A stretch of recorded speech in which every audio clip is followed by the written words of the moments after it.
నమస్తే అన్న నమస్తే అక్క ఎట్లున్నారు మంచిగా ఉన్నారులే అరే మీరేం ఫికర్ చేయకురి నేను వచ్చేసిన కదా ఇంకంతా మనకు మంచిగానే ఉంటుంది మరి ఇయాల్టి జూలకటక షురు చేసేద్దామా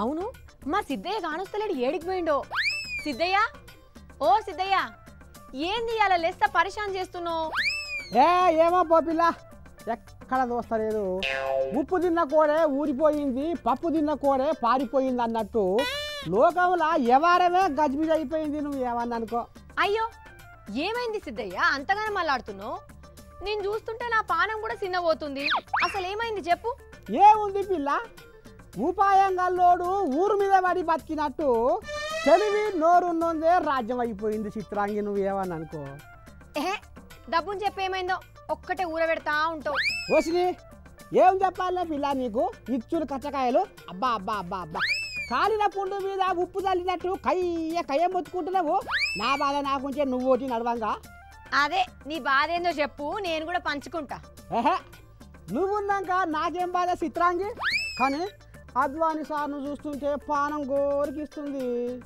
ఎందుకని సిద్ధయ్య ఎందుకా ఇగో ఈ మోడీ సార్ను చూడు ఏం ఉద్దారకం చేసి మంది నోళ్ళలో పడుతుండో ఇక నేను పోయి పాపం అద్వాని సార్ని అరుచుకొని వస్తా పాపం ఓదార్చి మళ్ళా వస్తా పోతున్నా మళ్ళీ వస్తా అరే ఏంది సామి నాకు ఈ గోస నువ్వు ఇంకా మారవా రోజు ఏదో ఒకటి ముంగలేసుకొని ఇట్లా సతాయిస్తూనే ఉంటావా వార్తని వార్త లెక్క చెప్పుడు ఎప్పుడు నేర్చుకుంటావో ఏందో ఓ జనాలు నా లెక్క మీరేం ఫికర్ కాకుర్రి మా సిద్ధయ్య పడ్డ చిత్రాల్ని వార్తల లెక్క వివరంగా ఇనుకోండ్రిగా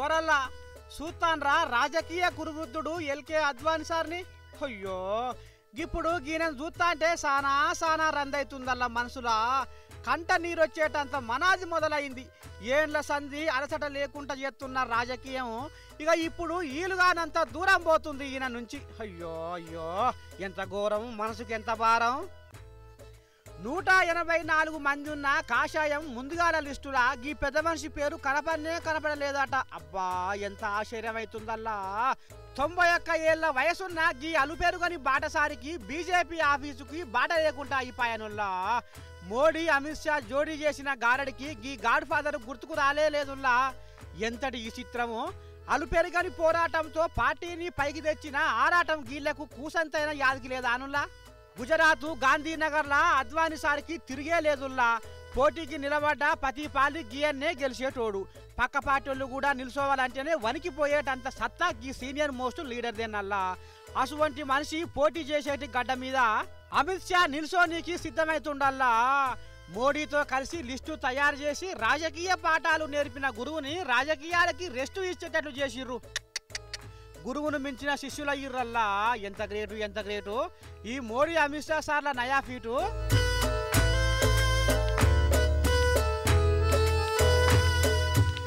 1990లో అద్వాని చేసిన రథయాత్ర 1991లో బీజేపీని గెలిపించిందల్లా 2004లో భారత్ ఉదయ్ యాత్ర 2006లో భారత్ సురక్ష యాత్రలే కాకుండా చివరగా 2011లో వయసును సైతం లెక్క చేయకుండా జనచేతన యాత్ర చేసి బీజేపీ పార్టీని ఎక్కడనో నిలబెట్టిండల్లా ఈ నాయకుడు అటువంటి మనిషికి ఇప్పుడు గురుదక్షిణ గట్టిగానే ఇచ్చుకురల్లా మోడీ అమిత్ షా సార్లు ఒకప్పుడు అద్వాని మైకు పట్టుకున్న మోడీ ఇప్పుడు మైకు ముందు నిల్చోకుండా చేసిండల్లా ప్రతి మీటింగులా అద్వాని వెనకాల నిల్చొని ఇప్పుడు గాయనకే దండం పెట్టలేనంత ఎత్తుకెదిగిండు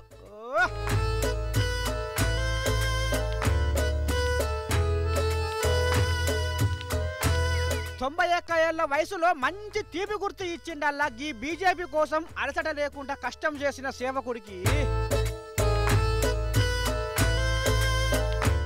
ఓ సిద్ధయ్య ఎట్లుంది వార్త గిట్లుండాలి పూసగుచ్చినట్టు సగం సగం వార్తలు చెప్పి నన్ను సంపదింటున్నావు పో అయ్యల్లా నీ ఈగురం సల్లగుండో నువ్వేం శుభరాజు చూపిస్తున్నావు ఊరిచ్చి ఉగాది నాడే బూరే ఇచ్చినట్టు ఓహో అబ్బో ఇక నీతో నేను ఏగలేను కానీ ఇంతకు అద్వాని సార్ను చూస్తుంటే ఏమనిపిస్తుంది నీకు ఏం చేయపో పిల్ల చెబుదామంటే మాటలే వస్తలేవు అబ్బా ఇక నా కడుపులో ఉన్న ఆయాసం ఏందో ఆ బాధ ఏందో ఒక్కసారి ఈ పాటలు ఈను ఏడ ఉన్నదిరా నీతి ఏడ ఉన్నదిరా నీతి రుజువు చేసుకున్నడురా మోడీ ఏడ ఉన్నదిరా నీతి రుజువు చేసుకున్నడురా మోడీ మోడీ అమిత్ షా జోడి ఆగము చేసరా వనగూడి అయ్యయ్యో అయ్యయ్యో అద్వానిని అయ్యయ్యో అయ్యయ్యో అద్వానిని గురువు గురువన్నాడు గురువు గురువన్నాడు గురువుకే ఎసరు పెట్టిండు మోడీ గురువు గురువన్నాడు గురువుకే ఎసరు పెట్టిండు మోడీ అభయమిచ్చినోడు అద్వానిపై చేసే మానసిక దాడి అభయమిచ్చినోడు అద్వానిపై చేసే మానసిక దాడి చూస్తున్నారా నరేంద్ర మోడీ నాటకం చేస్తున్నాడు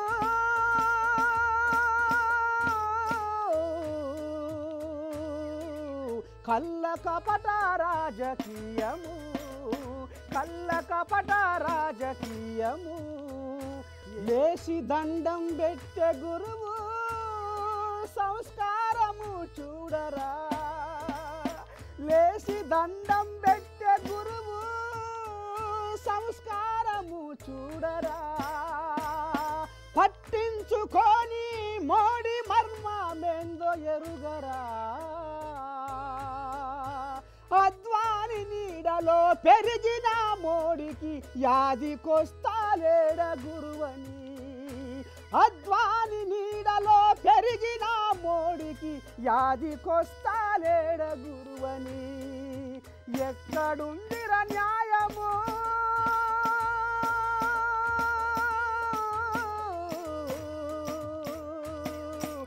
ఏడ ఉందిర ధర్మము ఏడ ఉందిర ధర్మము వామ్మో ఏదేమైనా మా సిద్ధయ్య మంచి కళాకారుడులా ధూమ్ ధామ్ పాటైనా మనసు దరక్కపోయే పాటైనా దేనైనా మస్తు మంచిగా వినిపిస్తాడులా ఈ మనిషి. ఇక వార్తలలోకి పోతే అబ్బా రాను రాను నాయకులు ఎట్లా తయారయ్యారంటే నా సామి రంగా చెప్పతరం కాకుంటుందిలా. మీరు ఏమన్నా అనుకోరి ఏటుబడి ఎలక్షన్లలో గెలవాలని ఓ దిక్కు మైకుల ముందర కుత్కలన్నీ కూలవడంగా మొర్రో మొర్రో అని మొత్తుకుంటారు కదా. ఇగో మన లోకేశం అన్న చూడు ఏ తీరున ప్రచారం చేస్తుండో. గుణమేమి చేసిందే గుణక కడ్డీ అంటే ఎప్పటికీ నా పేరు పంగల కడ్డీ అందాట. అగో అట్టనే ఉంది రాజకీయ నాయకుల ఎలక్షన్ల సందడి. వాహ్ పాయ్ నువ్వు బట్ట నేను బట్ట పొద్దాయే మా పాయే ఎలక్షన్లు దగ్గర పడుతూనే ఉన్నాయి. ఇక నాయకులకు బీపీ షుగర్లు ఎక్కువై ఏవైనా పురస్తే గాని ఎదురైనోళ్లకు పప్పది పట్టుకుంటా ఓట్ల కోసం పడరా అని పాటు పడుతురల్లా.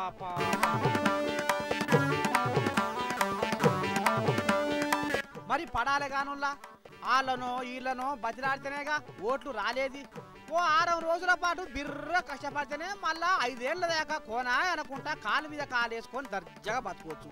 ఇక అందుకోసమే మన నాయకులు కొత్త రకం ప్రచారం ముందటేసుకురాలో. వెళ్ళిపోమంటే సూరు పట్టుకొని ఏలాడినట్టు ఇంటికొచ్చిన నాయకులు సల్లగుండా ఓట్లు వెయ్యాలని మరీ ఒట్టేయించుకొని పోతుర్రల్లా. అబ్బా ఎంత ఇచ్చంతరంగా తయారయ్యిర్రు. ఇగో మన లోకేశం అన్న సారు చూడు ఎంత ఈగురంగా పని చేస్తుండో నా సామిరంగా.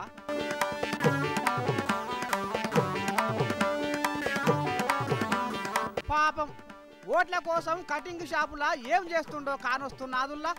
జుట్టు కొలుగుతుండు అన్నా. అబ్బబ్బబ్బబ్బబ్బా లోకేశం అన్నా ఎక్కడి తెలివి యాడి తెలివే నీది.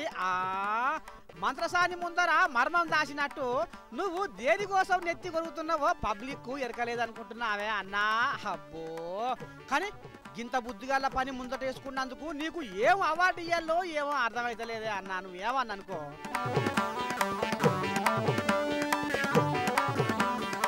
ఇక ఇంకో ముచ్చట ఏందంటే చెప్పనేర్చిన మాట శబాష్ మాట అన్నట్టు లోకేశం సారు పుసుక్కున జారే పొంతన లేని మాటలతోటి పాపం చంద్రబాబయ్యకు తలకాయ ఎక్కడ పెట్టుకోవాలో అర్థం కాకుండా ఉక్కిరి బిక్కిరి అవుతుండల్లా.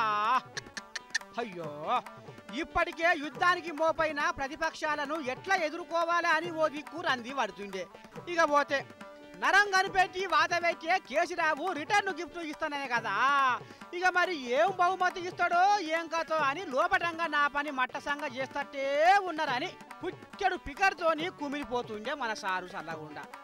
ఇక ఈ రాజ్యాంగం అంతా ఇట్లా ఉంటే ఇంకో పక్క లోకేశం సార్ కొంత చంద్రబాబయ్యకు రోజొక్క తీరుగా పరిశాను మోపు చేసి పానం తింటుండాడనుల్లా. ఇక మరి మన లోకేశం సారు ఏమన్నాడో ఏం కథో జర్ర ఆలకించురి జనులారా. చూస్తావు సారు అందుకో. ఇక ఎన్నికలు వస్తున్నాయి. ఏప్రిల్ 9వ తారీఖు పోలింగ్. ఏప్రిల్ 9వ తారీఖు పోలింగ్. ఆశీర్వదించండి, దీవించండి. ఇన్నారులా ఓ పబ్లిక్.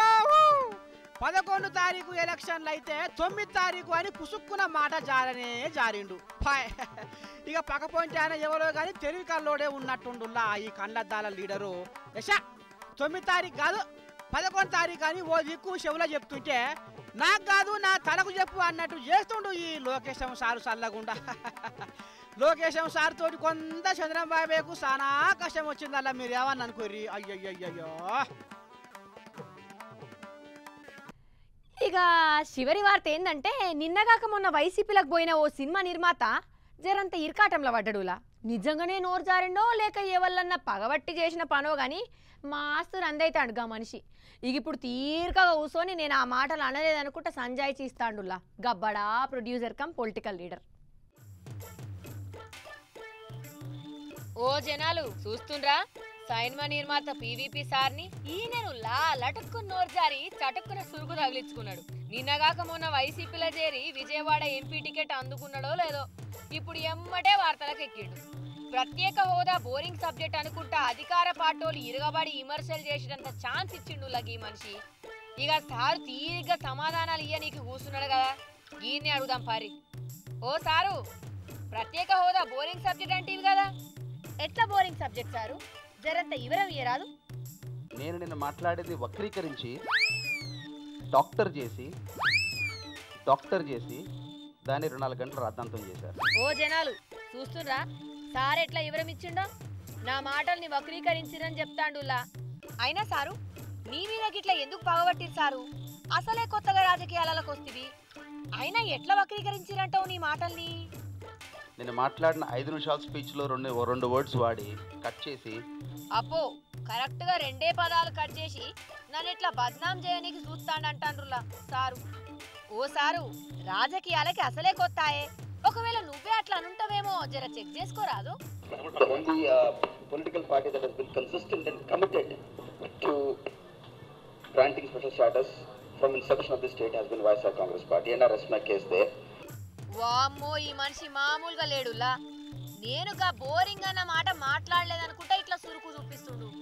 ల్యాప్టాప్ తీసుకొచ్చి ఆయన మాట్లాడిన మాటలు వినిపిస్తాడులా. ఓ సారు, సరే సరతి ఇక ల్యాప్టాప్ లోపల పెట్టుకోగాని నువ్వు స్టేటస్ ని బోరింగ్ సబ్జెక్ట్ అన్న మాటలు ఏడరాకపోయినాయో తెలుసా నీకు? సీఎం చంద్రన్న చెవుల చేరినాయి. ఇంకా ఆయన కూడా నీ మాటలకి ఎవరెస్ట్ అంత ఎత్తే గుర్తాడు. దాని గురించి వాళ్ళ సీఎం గారు కొంత కమెంట్ చేశారని తెలిసింది. సీఎం గారిని రిక్వెస్ట్ చేస్తున్నారండి, మన వాళ్ళు బ్రీఫ్డ్ చేసినట్లేరు మీకు సరిగ్గా, అంతా ఇంగ్లీష్లో ఉంది సారాంశం అంతా. ఈ పార్టీలో జయదేవ్ గారు అని వారికి ఇంగ్లీష్ బాగా అర్థమవుతుంది సార్. జయదేవ్ గారిని ఒక్కసారి స్పీచ్ మొత్తం చూస్తే ఆయన చాలా బాగా మీకు ఎక్స్ప్లెయిన్ చేస్తారు. సో మీ సమయాభావం వల్ల మీకు అందరూ చెప్పుండకపోవచ్చు, బోరింగ్ అనే పదం ఒకటి వాడినట్టున్నారు. వామ్మో, గీ పీవీపీ సార్ రాజకీయం చేస్తాడు. నిన్నగాక మొన్న వచ్చిండో లేదో పంచులు మాస్తుగా స్టార్ట్ చేసిండు. చంద్రబాబుకి ఇంగ్లీష్ అర్థం కాకపోతే ఎంపీ గల్లా జయదేవ్కి మాంచిగొచ్చు, గాయంతోటి చెప్పి ట్రాన్స్లేషన్ చేపించుకోవాలి అనుకుంటా చంద్రన్నకు సురికేసిండు. అసలు ఇంతకి గిన మొన్నటి సిఐఏ సదస్సులో ఏమన్నాడో ఒక పారిందామా ఇనూరి మళ్ళా. Special status is something that I'm not going to comment upon. It's a boring subject, frankly, for everybody here. All my colleagues have spoken on it several times. ఇన్నారుల్లా సార్ మాటల్ని. ఇక గీ మాటలే సార్ మీద రాళ్ళు గురిసేటట్టు చేసినయుల్లా. పక్క పాటోలు మస్తుగా విమర్శలు చేసిండ్రులా. రాజకీయాలకి ఎంటర్ కాగానే ఇటువంటి మాటలు మాట్లాడితే ఎట్లా? ప్రత్యేక హోదా బోరింగ్ సబ్జెక్ట్ కాదు, ఏపీ జనాల భవిష్యత్ అనుకుంటే ఇరుగబడి ఉర్లిండ్రులా. ఇక వాళ్ళ మాటలు విన్న పీవీపీ సార్ ఇట్లా ఉరుక్కుంటొచ్చి మీడియా ముందు వివరణ ఇచ్చుకున్నాడు. చూసిండ్రానుల్లా, ప్రత్యేక హోదాని పీవీపీ బోరింగ్ సబ్జెక్ట్ అనడాన్ని టీడీపీ వాళ్ళు లేదు నేను అట్లా అనలేదని పీవీపీ సారు ఎట్లా అరుచుకుంటురో దీని మీద మస్తుగా రాజకీయం చేస్తురు. మరి ఈయన నిజంగానే అన్నాడో లేక ఎవళ్ళన్నా ఈయన మాటల్ని మార్చి వీడియో పెట్టిండ్రో గాని ఎవళ్ళది కరెక్ట్ అనేది అస్సలు అర్థమైతలేదులా. ఈ లోగుట్టు పెరుమాళ్ళకే ఎరకాలే, జనమే సమాధానం చెప్పాలి మళ్ళా. ఏమన్నా ఏమక్క ఎట్లున్నాయి ముచ్చట్లు? అదిరిపోయినలే. మరి నేను చెప్తే గట్లనే ఉంటాయి. ఇంకిన్ని ముచ్చట్లు రేపొచ్చే ఎపిసోడ్లో చూసుకుందాం. అంతవరకు ఉంటాం మళ్ళా. నమస్తే.